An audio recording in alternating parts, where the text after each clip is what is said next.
Join the sensation. Join the celebration. And watch Mr. Mike become Dr. Mike.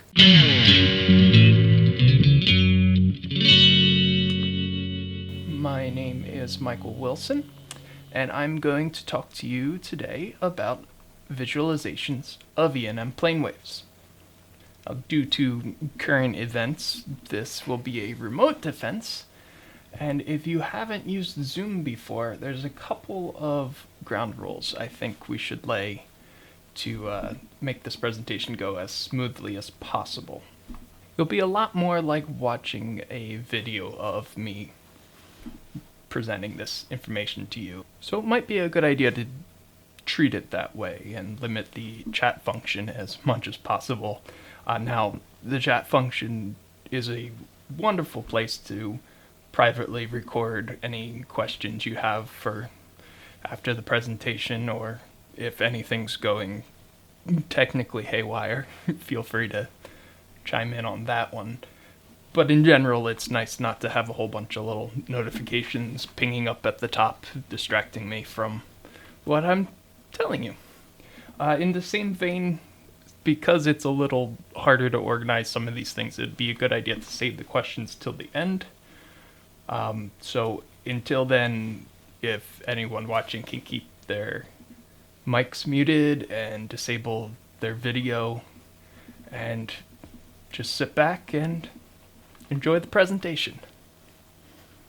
So today I'm going to walk through 3 studies from my dissertation that are about how we visualize E&M plane waves. I'll set up the problem with our current representation, give you an overview of how I have been doing this kind of research. Then I'll get into some cooler stuff, designing some new visualizations that you can even play along with if you have a separate phone. I'll have some QR codes throughout the presentation. So let's go. In almost every standard textbook, you'll see something like this.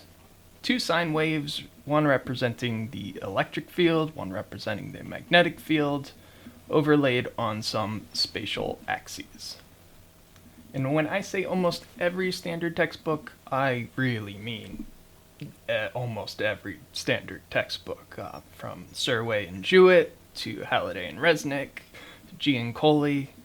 The only main difference between these different representations is like color and, strangely, the placement of these spatial axes. But is this really a problem? Yes, it is a problem. The problem with this visual is that it's inconsistent. Is it a graph of the electric and magnetic fields? Is it a picture, like a snapshot of the wave in 3-dimensional space? Is it both? What if we plot this with respect to time instead of x? Does that change the answer? And what about these y and z axes? Sometimes you'll find them labeled E and B. Sometimes it is plotted with respect to time. Sometimes the other axes are labeled E and B. And it's this kind of inconsistency that is really tough on student understanding of this topic. But further, these sine wave patterns are misleading. It gives the impression that these fields are spatially confined. The electric and magnetic fields don't extend beyond these curves. This kind of spatial confinement has been shown to lead to incorrect or incomplete mental models of physics phenomena. And just a few years earlier, an incomplete mental model has been linked with difficulties in both polarization and diffraction. And this is potentially very exciting because if we improve the representation of E&M plane waves, we may be able to have an impact on student understanding in other topics of electricity and magnetism. That isn't to say I'm the only one who's ever thought of this. There are a wealth of possible alternatives out there. You can find many of them online. Here's just a small sample of the wide variety of ways that people have tried to improve this representation. However, there hasn't been any research into what makes any of these possible alternatives more or less effective at student understanding of electromagnetic waves. So that's where I come in. I'm interested in what qualities, what aspects of various simulations help students create more accurate mental images of these otherwise invisible phenomena. So I do this through a series of 3 qualitative research studies. The first one compares a traditional representation to an animated vector field, both previously available. And today I'm going to use this first study to give you an overview of the qualitative research process. Study 1 looked into the content delivered by each of these representations. Specifically, how well is the 3D nature of the wave communicated? That is, how well do they show that the wave is not confined to just what's shown in the visual? Spoiler alert, the animated vector field does a better job. Interestingly, the traditional representation might have a negative effect on the student understanding. Anyway, study 1 uses a type of qualitative research known as grounded theory. Now, many of you are probably more familiar with quantitative research, which is mainly concerned with how likely something will happen. It's hard data and statistics that you're able to generalize from the sample you're studying to a population at large. Qualitative research is more concerned with what can possibly happen and why things are happening. It looks more broadly. The data used is much richer, much more in depth. Sure, you're unable to generalize beyond the sample you're studying, but you can use the trends in the data to generate theories and try to explain things in ways you just can't really do quantitatively. And in grounded theory, everything begins with the data. For these studies, I'm using student interviews, where I sit down with students, ask them questions, record the audio, and then I go back and transcribe it with not just the words said, but also things like tone, inflection, pauses, any way to enhance the data and get as rich and as meaningful a source as possible. And then this data is broken up into individual segments. In this case, we use statements. A statement could be a complete sentence, could just be a clause or a couple of words or whatever it captures an individual thought or like an individual idea or knowledge claim that the student is trying to share. And with such a rich source of data, it takes a long time to go through these interviews. So you'll often find in qualitative studies much smaller sample sizes than you would in your typical quantitative, like survey 100 students and hear their answers. And since a qualitative study isn't concerned with how likely a particular outcome is to happen, we don't need a huge sample size to show that statistically. We're more concerned with what can possibly happen and getting a sample size large enough that anything that can happen will happen. In general, 15 to 20 participants is recommended. More is better.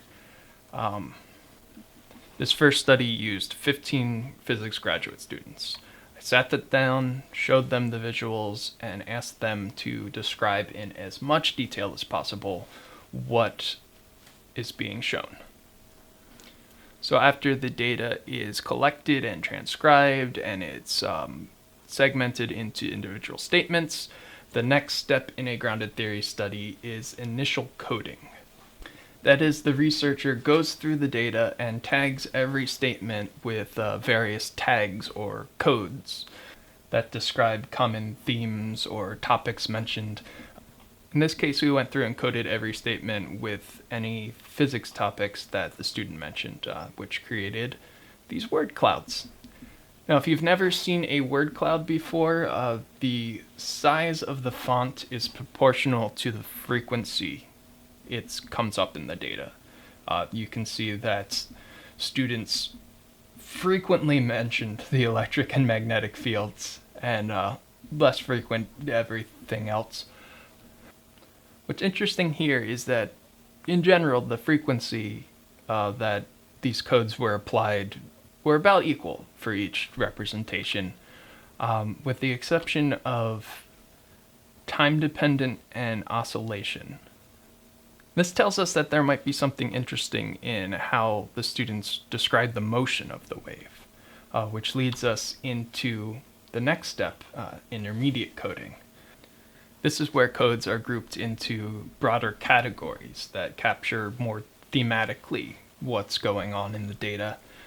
In this case, these various physics topics were grouped into three categories. One describing the type of wave, one describing the motion of the wave, and then essentially an other, just physics topics that don't necessarily apply to only wave phenomena. Which brings us to one of the foundational tenets of grounded theory. It's called constant comparative analysis. That is, throughout the entire analysis process, codes are compared to codes, codes to categories, categories to categories, and everything is constantly being thought through and connections are made, and this helps develop theories. Initial coding fractures the data and breaks it down, revealing its important facets, and then intermediate coding reconnects the data in new and abstract ways and helps go from something like this, which is just what's in the data, to start to make these meaningful categories with properties that help develop theories out of this data. And to make sure that this whole process is academically rigorous, the set of instructions for how to apply these codes to the data is given to a second person, and the reliability is tested. Disagreements between how the data is coded is further used to revise the codes and come up with something that can be repeated.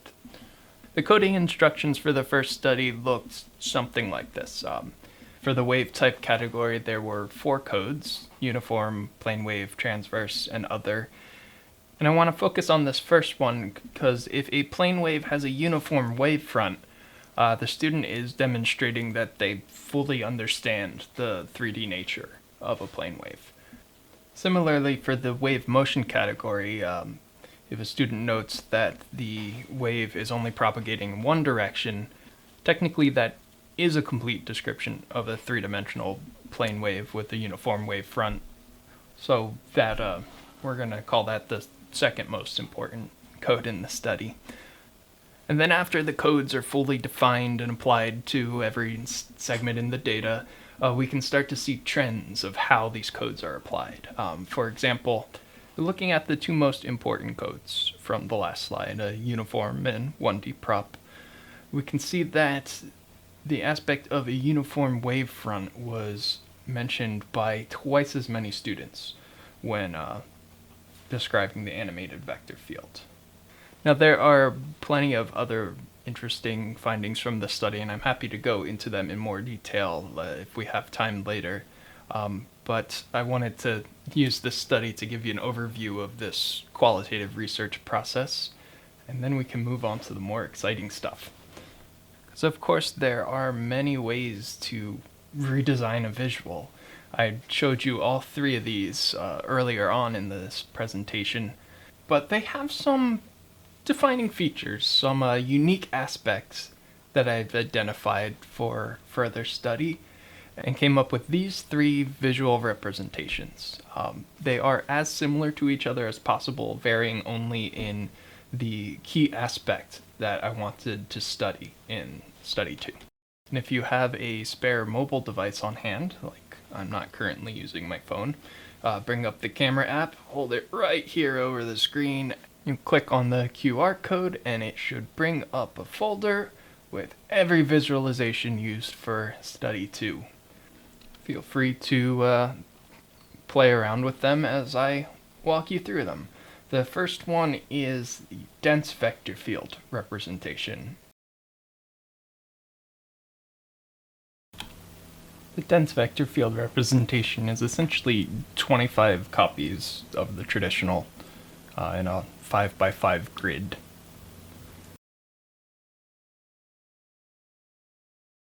The vectors are closely packed enough to show the wave motion. The traveling E-field planes representation is essentially an animated version of the one in Mazur's Principles and Practices of Physics. And like the figure in Mazur's textbook, this only shows the electric field.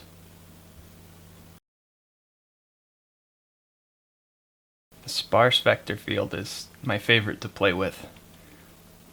With more spacing between the vectors, it's a little difficult to see the waveform, but this really emphasizes the extent of the wave. So of these three visual aspects, which are the most helpful to students? That is, which of these aspects helped convey the wave's three-dimensional nature, and in what way, and how does that help? What we found is that if you clearly show propagating wave fronts, the student will picture propagating wave fronts. The traveling E-field planes representation did this the best. Also that if the representation fills up much more of the viewing window, it demonstrates that the wave is uniform. Now to do this, 25 undergraduate students were interviewed. They were randomly divided into 4 groups. Group A saw the traditional and the dense vector field representations. Group B saw traditional and the traveling E-field planes representations. Group C saw traditional and the sparse vector field. And Group D only saw the traditional. And the interviews consisted of essentially 3 rounds of the same question of what is a plane wave. First, without any visual or anything, just asking cold, what is a plane wave? The student answers and we show them the visualization and ask again, like, how does this representation demonstrate that this is a plane wave? Then we allow the student to rotate and resize however they want and play around with it more interactively and ask them again and see if that clears anything up. And then when they're sick and tired of being asked what a plane wave is, we give them one more question that has been done a couple times in the literature, and that is we put 4 points within the wave. These are little antennas. They are electromagnetic wave detectors. Then we ask the student to rank the time average signal picked up by each of these antennas. And of course, since this is a plane wave and it has this big uniform wavefront, averaged over time, every antenna should get the same signal. So the correct answer here is D. The 5 distractors here will catch various errors students can make, such as 4 is outside the wave, 3 is at a node, that sort of thing. But in terms of the wave's uniformity, there's really 3 levels of correctness here. And that's if the field is equal at all points, the field's equal at most points, it's at least uniform where the student thinks the wave is, or the most common answer is that the field decreases radially outwards from the x-axis. So 2 and 3, I would have the strongest signal, then as you move away, 1 and then 4. And yeah, that is the most common answer. But we also see here that half of the participants who saw the sparse vector field ranked the field at least mostly equal. In fact, the only correct answer from the entire study 2 was in this sparse vector field group. And this is largely due to the extent of the wave in the visualization. The sparse vector field extends out much farther in the y and z directions and really emphasizes that uniformity in a way that none of the other visuals quite capture. Going back to the first three questions of what is a plane wave, we can use the grounded theory methods of constant comparative analysis and further develop and refine these codes. And you have noticed that the wave type category has become the 3D mental picture category. That is, from the student's description of a plane wave, we can deduce what that looks like in the mind's eye. And in addition to these categories focused on the content of the student's speech, where there's some additional categories in this study on their mood and modality. We have one on confidence markers and one on difficulties.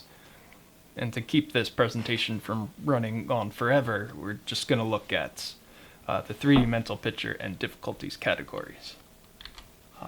When answering this question of what is a plane wave, students tend to focus on specific planes. It can either be a series of propagating planes parallel to the YZ direction. This would be considered the correct mental picture. It emphasizes the extent of a plane wave. Whereas this XYYZ code is for when students say that a plane wave is when you have the electric field in one plane, the magnetic field in a second plane. And based on the traditional representation, that's not false, that electric field is vertical, magnetic field is horizontal, but that's not why it's a plane wave. That is why it's polarized. It's highly polarized in the y direction. And these crude illustrations of the student's mental picture I've drawn out for you here actually line up very well to a couple from the textbooks I've been showing you. On the left is from Mazur's Principles and Practices in Physics. On the right is from Halliday and Resnick's Fundamentals in Physics. Unsurprisingly, the visual that is a series of propagating planes inspires the mental picture that a plane wave is a series of propagating planes. In fact, 0 participants in the traveling E-field planes group came away with the mental picture coded XYXZ. Compare that to the traditional representation group, where 0 participants came away with the YZ planes coded mental picture. Now, before we talk about difficulties, we have to briefly talk about cognitive load. That is, the human brain has a limited amount of working memory, so there is a point where the brain can physically no longer process new information. Manipulating spaces in your head is a substantial burden on this cognitive load, but it is often vital to understanding concepts in physics. In general, 3D simulations are there to perform these kind of transformations so the student doesn't have to help ease that cognitive load. But overly complex visualizations take some time to process. A whole bunch of oscillating vectors scattered all over the screen is likely to increase cognitive load. And as with anything brain-related, it is notoriously difficult to measure. But the time it takes to complete a task is correlated with the cognitive load, and fortunately for us, this task could be something like answering, what is a plane wave? Here we have the average duration since that question was asked. That is, I asked the student, how does this visual represent a plane wave? They look at the visualizations chosen for the group, and they answer the question. The first column in each group of bars is the duration from the time I asked that question to the first time the student says something meaningful. This cuts out all the times they're like, well, let me think, or that's a tough one, or something like that. It's when they first offer information about the wave. The second set of columns is the average duration before they start actually answering the question, what is a plane wave? They've thought through the answer, they've reasoned it out, they've gone on about all sorts of things they've seen in the visual, and they're finally ready to say, okay, a plane wave is this. The error bars are the standard deviation of each, plus or minus one standard deviation. Students started answering the question regardless of what they were looking at, but the time it took to get to an answer was consistently higher for the sparse vector field representation than any of the others. Interestingly, the dense vector field representation was bimodal. There was a group of students that took a while to process it, and a group of students that pretty much started answering right away. Those averages were actually pretty similar to the ones we saw for the traveling E-field planes in the sparse vector field. And what this says is that the sparse vector field is consistently difficult to process. The dense vector field representation was definitely difficult to process for some students. It just wasn't as universal as the sparse vector field. The traveling E-field planes didn't give students much trouble at all, and the traditional one was just all over the place. It's hard to really say anything about that. But for the sparse vector field, which was the most consistently difficult to process, it seemed to benefit the most from this added interactivity. For example, the student who had a difficult time processing this sparse vector field, even going as far to say it looked terrifying. Once the interactivity was introduced, it was almost immediate that the student could process the visual and see what's going on and come to the correct conclusion that they're all on planes there.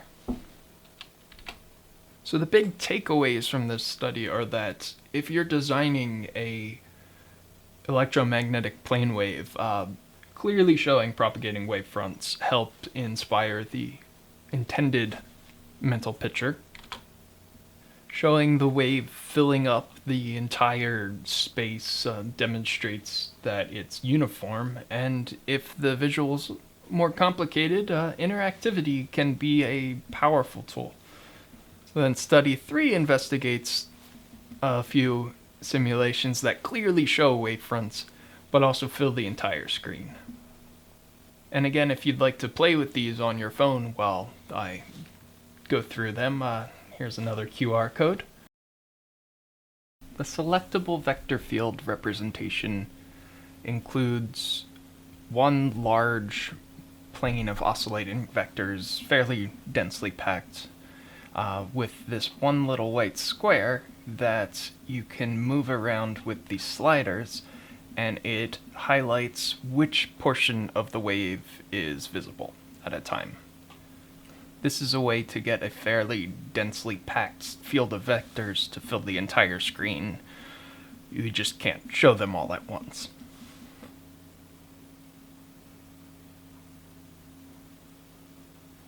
The traveling E&B Planes representation is essentially a larger version of the traveling E-planes from the last study.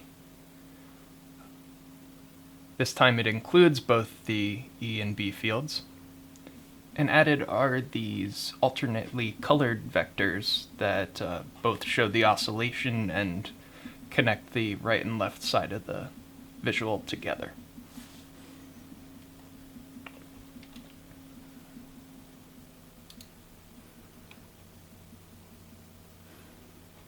The spherical far field representation takes a little bit to fully get going, but the left-hand side is just a zoomed-in portion of the right-hand side, where expanding spherical waves are approximated as plane waves in the far field.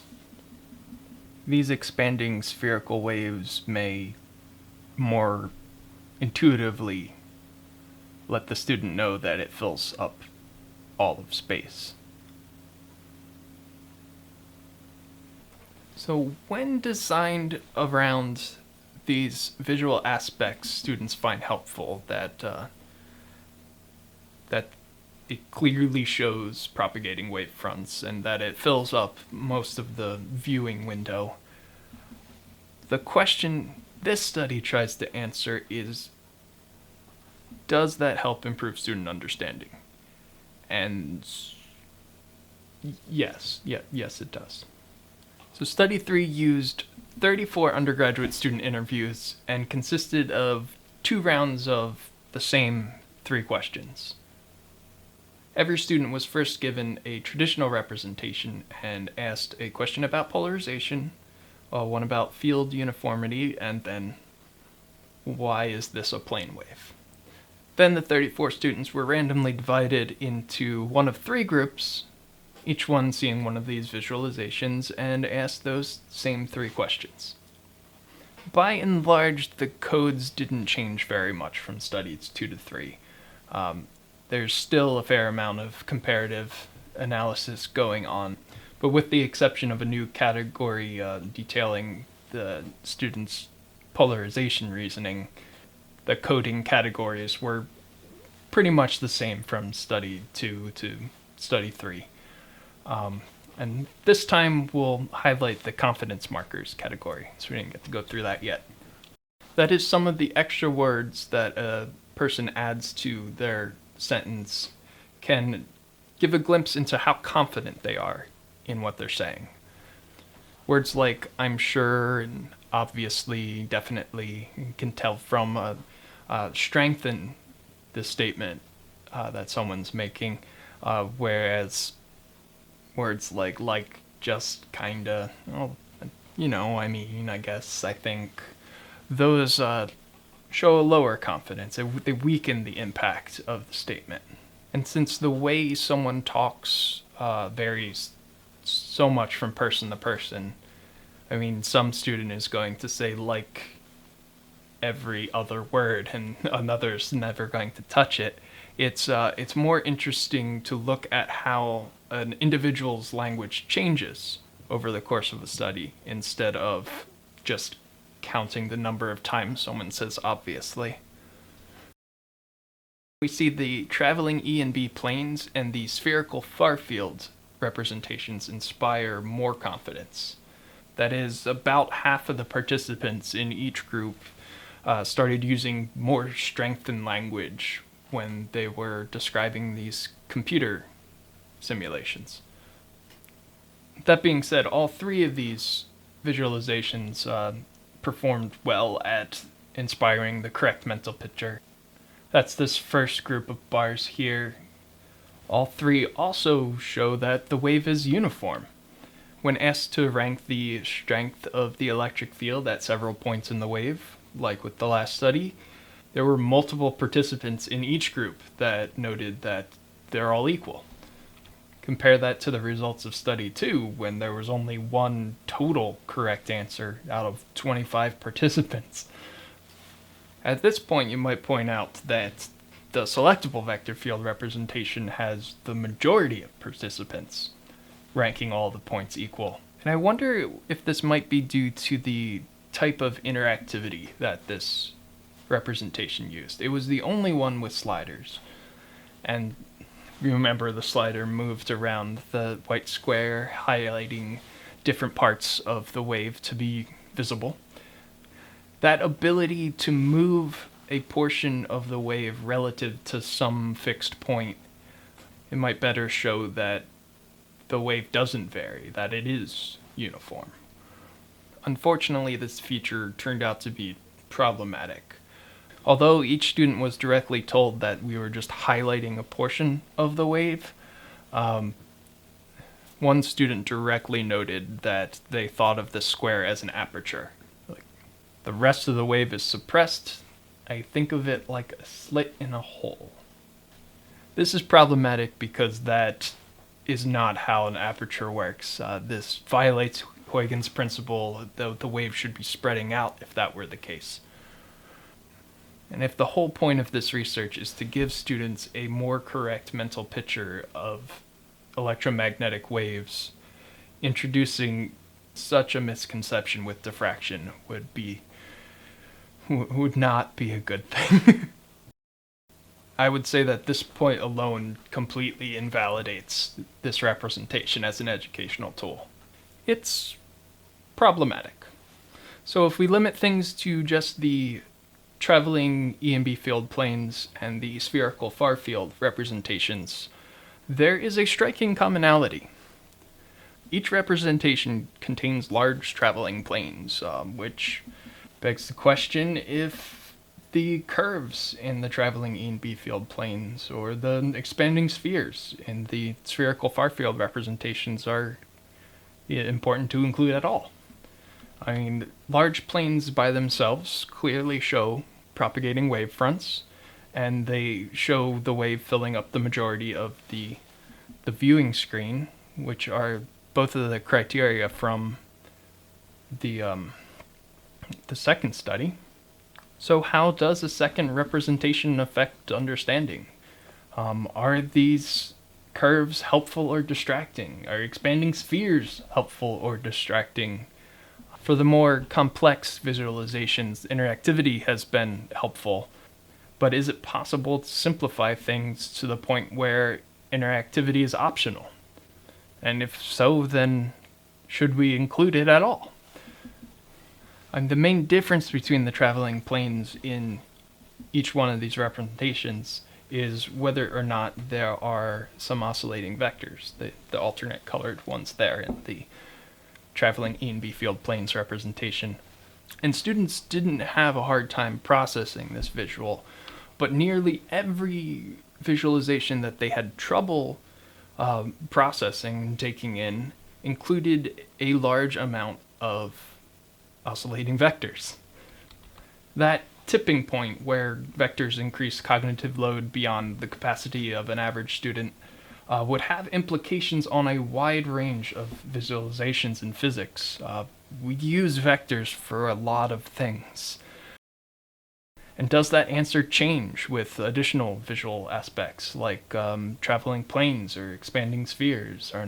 And does interactivity change that number? It's an interesting topic with some pretty wide-reaching implications, but there hasn't been any studies on cognitive load and three-dimensional vector fields. Cognitive load is notoriously difficult to measure, and there's a whole bunch of other things that we're studying these 3D environments for, but it is an interesting topic that I think deserves a look. Then there's that question of sliders that I didn't expect to come up, but with the selectable vector field representation, students noted uniformity way more than any other. So it's interesting to see if it really was those sliders that help with that. And if so, is it the fact that you can move part of the wave relative to some fixed point that makes it so effective? The student isn't just thinking that they're moving the view around, but they're moving a part of the wave and things aren't changing. But that fixed point might not actually be as necessary as I think. It's worth study. Everything I've looked at so far has been side-by-side visuals, left and right. Does it matter if we change the alignment and have visuals above or below each other? And although these questions aren't fully answered, I did put together a visualization that I think can enter the classroom environment immediately. I've added another QR code in case you want to bring it up on your mobile device as I demonstrate all its features. So to keep this nice and simple, there's as little text as possible, while still saying this is an electromagnetic plane wave. The background here is a real nice dark color, so the important parts are really easy to see. The lower view of the electric and magnetic field curves is a third of the height of the top traveling planes, so that it's these traveling planes is the main focus. Below that, we have the slider, which controls the position of these oscillating vectors. This allows the student to scan the entire wave and see what's happening between the planes. Below that are 3 buttons where the student can change the polarization of the wave. There's right circular polarization, there's left circular polarization, and of course, linearly polarized vertically in the y direction. So all the way at the bottom, so it's not distracting, there are some instructions on how to adjust the camera angle and zoom in and zoom out. So we still have all the same controls as before. It's fun to play with, and it's fun to try to get a real dramatic camera angle. The next logical step is to test this visualization in the classroom. A quantitative study of pre- and post-tests could measure how much student understanding is improved when using this versus the traditional representation. And since I think it's ready for the classroom use, it's important that teachers have access to this. And probably more important that teachers are aware that this exists at all. I'm working on its distribution, but hopefully we see this used in the future of the physics classroom.